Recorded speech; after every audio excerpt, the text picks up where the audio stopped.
Bayangkan, di Jepang zaman dulu, ada sebuah tradisi di mana seorang istri sah tidak meluapkan amarahnya kepada suaminya, melainkan datang beramai-ramai untuk menyerang wanita lain yang dianggap merebut rumah tangganya. Inilah awal dari kisah Uwa Nari Ochi, sebuah praktik nyata yang pernah terjadi dalam kehidupan masyarakat Jepang feodal. Ketika seorang pria mengambil istri kedua atau selir, konflik tidak diselesaikan dengan kata-kata. Sang istri pertama bersama keluarga atau tetangganya bisa mendatangi rumah wanita tersebut. Mereka membawa emosi, kemarahan, dan kadang kekerasan, merusak barang, meneriakan hinaan, bahkan menyerang secara langsung. Yang mengejutkan, tindakan ini bukan dianggap kejahatan besar pada masanya. Justru dalam batas tertentu, masyarakat melihatnya sebagai bentuk pembalasan yang wajar.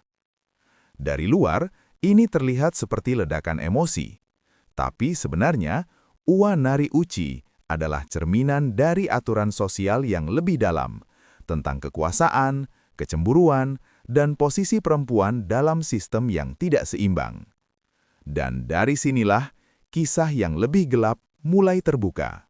Untuk memahami kenapa Uwa Nari Uchi bisa terjadi, kita harus melihat bagaimana kehidupan masyarakat Jepang pada masa itu berjalan. Di era feodal seperti periode Muromachi hingga periode Edo, laki-laki, terutama dari kalangan samurai atau bangsawan, memiliki kekuasaan besar dalam rumah tangga. Memiliki lebih dari satu pasangan, baik istri kedua maupun selir, bukanlah hal yang aneh. Namun di balik itu, posisi perempuan sangat terbatas. Istri pertama memang memiliki status resmi, tetapi tidak punya kuasa penuh untuk menolak keputusan suaminya. Ketika suami membawa wanita lain ke dalam hidupnya, rasa cemburu, marah, dan terluka tidak punya tempat untuk disampaikan secara adil. Menariknya, masyarakat saat itu justru memberi ruang bagi istri pertama untuk melampiaskan emosinya, bukan kepada suami, melainkan kepada wanita kedua. Dari sinilah, praktik Uwa Nari Uchi mulai dianggap sebagai sesuatu yang bisa dimaklumi, bahkan diterima. Ini bukan sekedar konflik pribadi, tapi hasil dari sistem sosial yang timpang, di mana kemarahan diarahkan bukan ke sumber kekuasaan, melainkan ke sesama perempuan yang sama-sama berada dalam posisi lemah. Dan dari latar belakang inilah, praktik yang tampak brutal itu perlahan menjadi bagian dari kebiasaan yang dianggap normal. Ketika emosi memuncak, praktik Uwa Nari Uchi tidak terjadi secara diam-diam, melainkan terbuka, bahkan seperti sebuah aksi bersama. Seorang istri pertama biasanya tidak datang sendirian. Ia mengajak keluarga, kerabat, bahkan tetangga untuk ikut serta. Bersama-sama, mereka mendatangi rumah istri kedua atau selir, seringkali dengan teriakan penuh amarah yang langsung menarik perhatian sekitar. Setibanya di sana, aksi dimulai, pintu bisa didobrak, barang-barang dirusak, perabotan dihancurkan. Dalam beberapa kasus, serangan berubah menjadi kekerasan fisik terhadap wanita yang dianggap sebagai penyebab kehancuran rumah tangga. Yang membuatnya semakin unik, masyarakat sekitar seringkali tidak langsung menghentikan. Justru ada semacam batas tak tertulis. Selama tidak berujung fatal, tindakan ini dianggap sebagai luapan emosi yang masih bisa ditoleransi. Bagi istri pertama, ini bukan sekedar balas dendam. Ini adalah satu-satunya cara untuk menunjukkan rasa sakitnya di tengah sistem yang tidak memberinya suara. Namun di balik keramaian dan kemarahan itu, ada satu hal yang jarang disadari. Semua yang terlibat sebenarnya terjebak dalam aturan yang sama, dan tidak ada yang benar-benar menang. Di balik kekerasan dalam Uwa Nari Uchi, tersembunyi makna yang jauh lebih dalam daripada sekadar kemarahan atau kecemburuan. Tradisi ini mencerminkan bagaimana sistem sosial pada masa itu bekerja.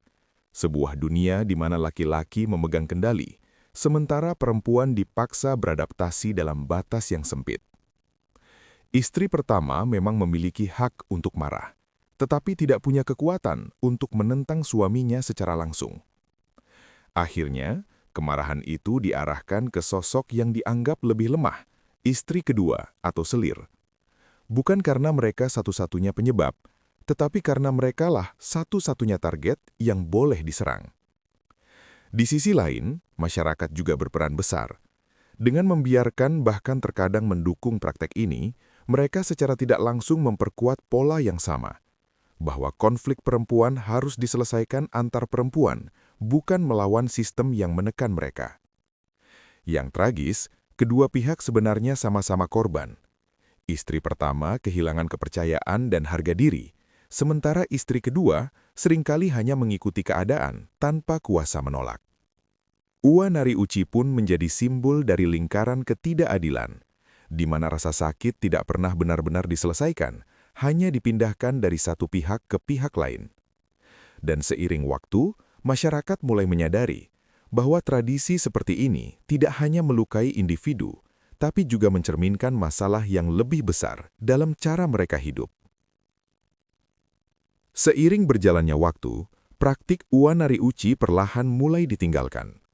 Perubahan besar terjadi saat Jepang memasuki era modern, terutama setelah restorasi Meiji. Sistem hukum mulai diperbaharui, nilai-nilai masyarakat berubah, dan konsep keadilan tidak lagi membenarkan kekerasan sebagai bentuk penyelesaian masalah rumah tangga. Poligami dan praktik memiliki selir pun semakin ditinggalkan. Peran perempuan mulai mengalami perubahan, meskipun tidak langsung setara, tetapi perlahan mendapatkan posisi yang lebih jelas dalam hukum dan masyarakat.